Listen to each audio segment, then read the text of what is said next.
Hey guys, AGOIT Abbott here, and welcome back to another review for WandaVision. And today we're going to be talking about episode 4, recently released on Disney Plus. If you haven't seen episode 4, this review will contain spoilers.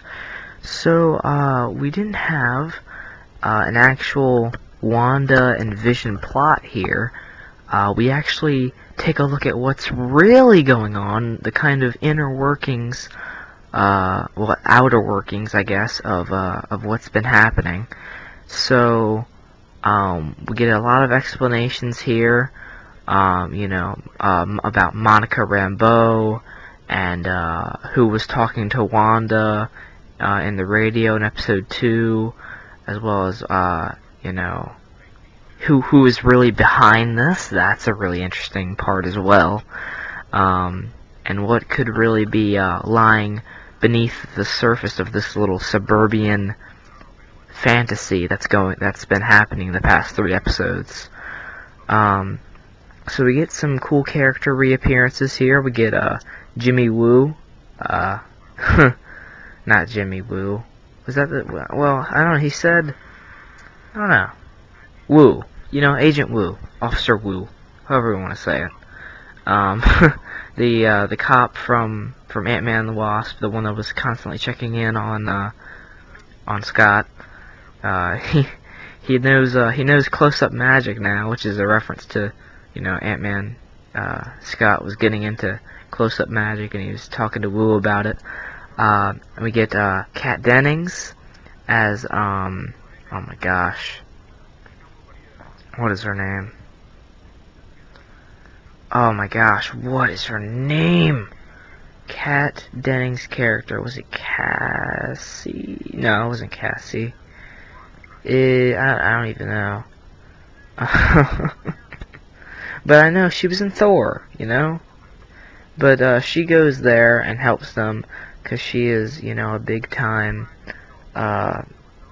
into tech and all that. She can kind of help them out with all the, Darcy, that's her name.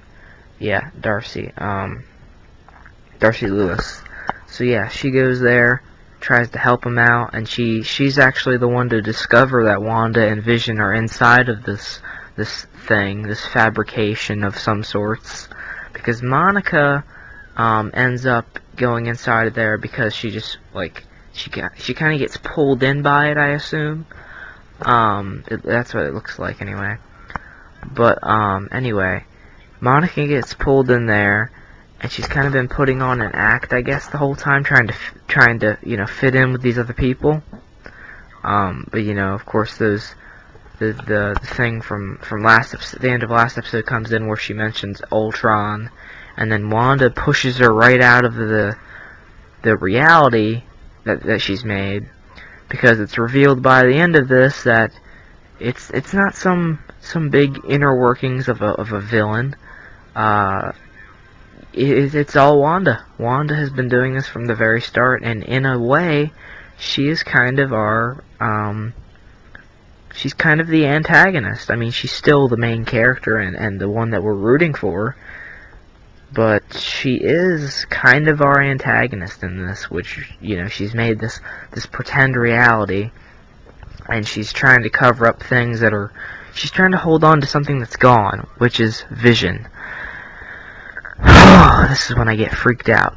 So Vision, it shows Vision with a huge hole in his head from the Infinity Stone being taken out by Thanos, from Infinity War. It shows his eyes are all, it's a really dark moment. I'm just gonna mention it because it was so freaky. I don't even want to think about it because that has been in my head for way too long now. Some would call it, you're a wimp for seeing that, being scared of that. I mean, you do not know until you see it. You know what? Fuck it. Just for you guys, I'm putting the image of it right there.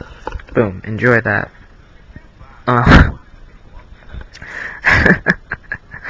But yeah, she's holding on to something that's gone. She needs to realize that. Hopefully she'll realize that. As to, why why would she pick, the certain stuff that she's picked to fabricate this new reality? I don't know. That's just another thing we're gonna have to figure out. We're pretty much just as clueless as the characters, to be honest.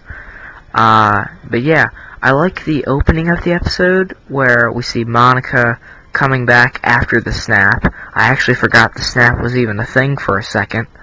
Because, it was 2018 when the snap happened. And we're coming up on almost 2 years since Avengers Endgame. That'll be in April. It'll be 2 years since Avengers Endgame, so it's kind of like, kind of forgot that was a thing. but I remembered pretty quickly. So, oh yeah, the snap. But it's revealed that Maria Rambeau, of course, which is, Captain Marvel's best friend, if you remember her from Captain Marvel, she is dead. She was in the hospital for cancer when the snap happened, and she thought she would be okay. But then the cancer came back and killed her 2 years after the 3 years. Was it 3 years? Yes, it was 3 years after the snap. But Monica talks to the doctor. She's like, she died 2 years ago, right after I what?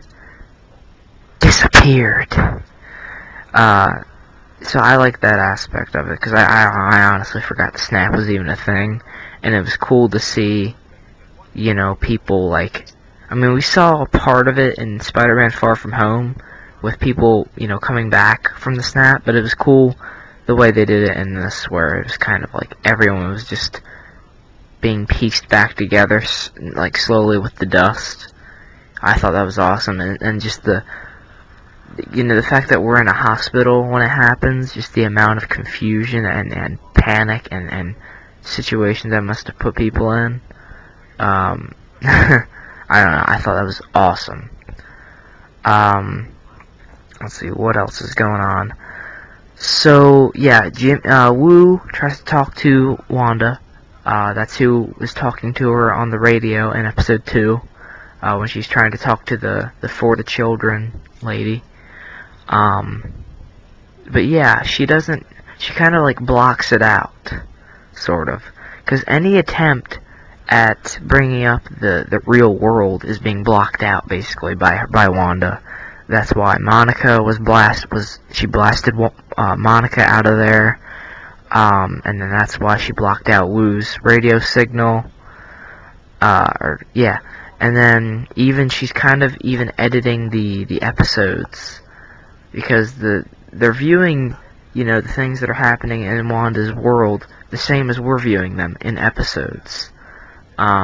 So there's no really in-between, they just have to keep waiting for new episodes to come out to see what's happening. And I thought that was an awesome aspect. That's very cool, actually. But, yeah, like I said, they pretty much know about as much about what's going on as we do. And yeah, Wanda even edits the episode to where it skips over the part where, her and Monica have that confrontation when Monica mentions Ultron, when Wanda's like, you need to leave, and then before it shows her powers and her moving her, blasting her out of the place, it cuts, and then cuts to just her and Vision sitting on the couch with their kids, and that's the end of the episode. So it cuts out when she blasts Monica out, it blasts out, or she cuts out the thing where she sees Vision dead. It's very strange how Wanda is kind of programming this, and we still don't know or understand why she is kind of fabricating these little ads as well that are in between the episodes, like the Hydra ad with the toaster and the Stark tech, all that. And we still don't exactly know why she's picked different TV eras to be enacting these fantasies, and it's a whole load of questions, and we're going to get to them, hopefully, by the end of this season. I'm sure we will. But, yeah, until then, I want to thank you all very much for watching, and let me know what you guys thought of this episode. I thought it was really awesome.